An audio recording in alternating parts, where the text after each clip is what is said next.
प्यारे बच्चे, अगर हम बात करें एसएससी 2023, या तो आप 2023 के एग्जाम्स को या 2024 तक के जो एग्ज़ाम होंगे इसको टारगेट करके चल रहे होंगे, या आपका कोई बच्चे स्टेट एग्ज़ाम हो सकता है, स्टेट एग्ज़ाम हो सकता है। जैसे एसएससी में मैं बात करूं, आपके टारगेट क्या हो सकते हैं?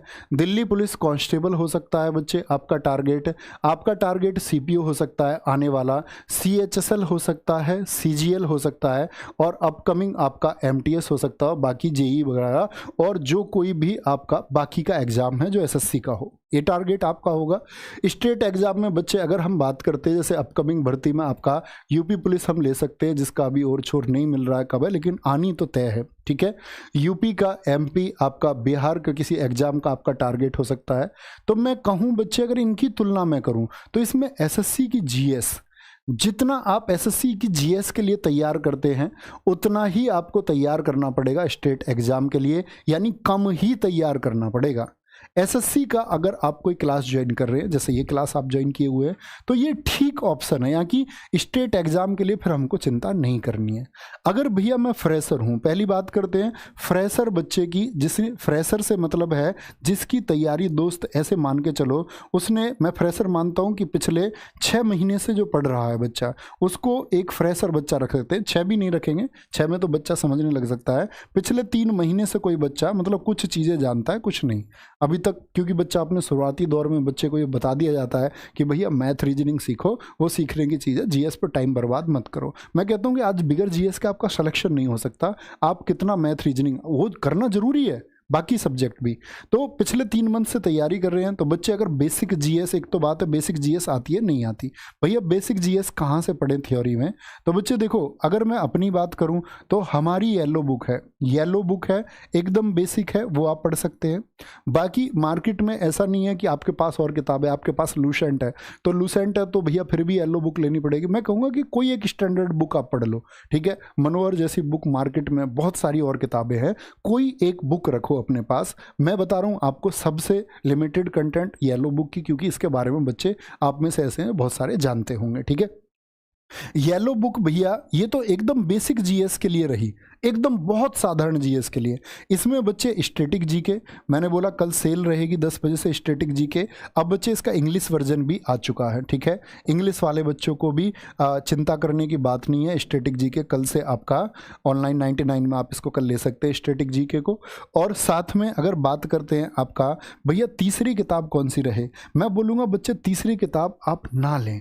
तीसरी किताब के लिए मैं आपको बताऊंगा, तीसरी किताब आप लेना 15 अगस्त को, ठीक है। 15 अगस्त तक इंतजार कर लो, इस किताब पर काम कर रहा हूँ, इस किताब पर काम चला रहा हूँ।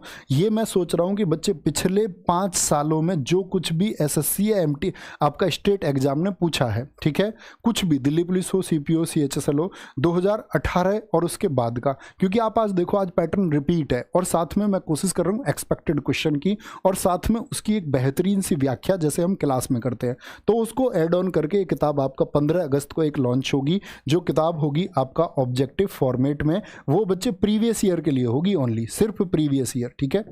तो अभी मैं बोलूँगा कि ये 2 किताब पर टारगेट करो और ये 3 बजे की क्लास पर आप टारगेट करते रहो। नहीं भैया मैं किताब आपको ये अफोर्ड ही नहीं कर सकता, मैं चाहता ही नहीं किताब खरीदना, हालांकि किताब पढ़नी चाहिए भैया, मैं किताब आपका अफोर्ड ही नहीं कर सकता, मेरे पास इतने पैसे नहीं हैं।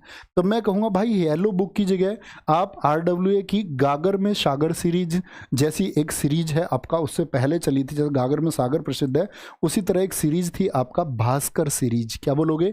भास्कर सीरीज है बच्चे, हर सब्जेक्ट के लिए आपका भास्कर सीरीज RWA की है, उसमें हिस्ट्री की क्लास भी है, उसमें ज्योग्राफी की क्लास भी है, कहने का मतलब है उसमें आपका इकोनॉमिक्स की क्लास भी है, उसमें भैया स्टैटिक की क्लास नहीं है सिर्फ। तो भैया स्टैटिक की क्लास कहाँ से करें? आप लिखना बच्चे यूट्यूब पर जाकर के, अगर आप कोई किताब नहीं खरीदना चाहते आप लिखो CGL static GK by Naveen sir, CGL static GK by Naveen sir, ठीक है। ऐसे लिखेंगे तो एक प्लेलिस्ट आएगी जिसमें शायद लगभग आपका 35 के आसपास वीडियो है, 35 से 36 वीडियो जिसमें है, श्योर नहीं हूँ मैं, या 35 है या 36 है, ठीक है। तो ये आप स्टैटिक जी के वहाँ से कवर कर सकते हैं। भास्कर सीरीज से बच्चे आप पढ़ सकते हैं अगर आप कोई किताब नहीं लेना चाहते, ठीक है। और भैया ये ऑब्जेक्टिव वाली किताब तो बच्चे इसके लिए 3 बजे का सेट है, ये 3 बजे का सेट है। तो मैंने दोनों फॉर्मेट आपको बता दिए। जो बच्चे यूट्यूब से पढ़ने की आदत रखते हैं, जो आज के टाइम में हमको अपना अपग्रेड भी करना चाहिए, ये बात याद रखें। किसी भी एग्जाम के लिए बच्चे, चाहे आपका चंडीगढ़ पुलिस आने वाला है, कोई भी एग्जाम आने वाला है, ये फॉलो कर लो, ये फॉलो कर लो, ठीक है। अगर यूट्यूब से हम पढ़ते हैं, जिससे हमारी कंटिन्यूटी बनती है। और अगर आप यही है कि भैया मैं किताबों से करना चाहता हूँ, तो किताबों का फॉर्मेट ये रहा, ठीक है। ये बात है। ऐसा जरूरी नहीं है कि भैया क्लास ही करनी है, या ये भी जरूरी नहीं है कि भैया किताब ही खरीदें। तो दोनों ऑप्शन है, जो आपको बेहतर लगे वो आप बच्चे फॉलो कर सकते हैं। और ये अपने आप में कंप्लीट पैकेज है किसी भी जीएस में अपने स्कोर को बेहतर करने के लिए। एक बार देखिए, या तो भटकिए, मैं हमेशा बच्चों से कहता हूँ कि या तो भटकिए, ठीक है, लेकिन आप भटक करके आपको कहीं कीचड़ मिली, तो कीचड़ में गंदे नहीं होना है। दूर से ये महसूस कर लो कि ये कीचड़ है। आपको बच्चे, आप पढ़े लिखे बच्चे, आपको ये समझ में आना चाहिए कि ये कंटेंट वही है जो आपके एग्जाम में आएगा या नहीं है। इतनी समझ आपको होनी चाहिए। एकदम से ब्लाइंडली आपको फॉलो नहीं करना चाहिए कि मैं खड़ा होकर दूं मेरी क्लास से आएगा सब कुछ। क्यों तुम मानते हो इस बात को? आप ये देखें कि क्या ये जो आज एग्जाम्स का दायरा चल रहा है, जिस तरह के क्वेश्चन पूछे जा रहे हैं, क्या हमको उसी तरह के क्वेश्चन पढ़ाए जा रहे हैं या कुछ भी पढ़ाया जा रहा है? तो इसका चुनाव आप लोगों को करना होता है, तब आपको एक सही प्लेटफॉर्म और जल्दी से सिलेक्शन मिलता है। तो अपना ख्याल रखिए, बहुत सारा ये फॉलो करिए।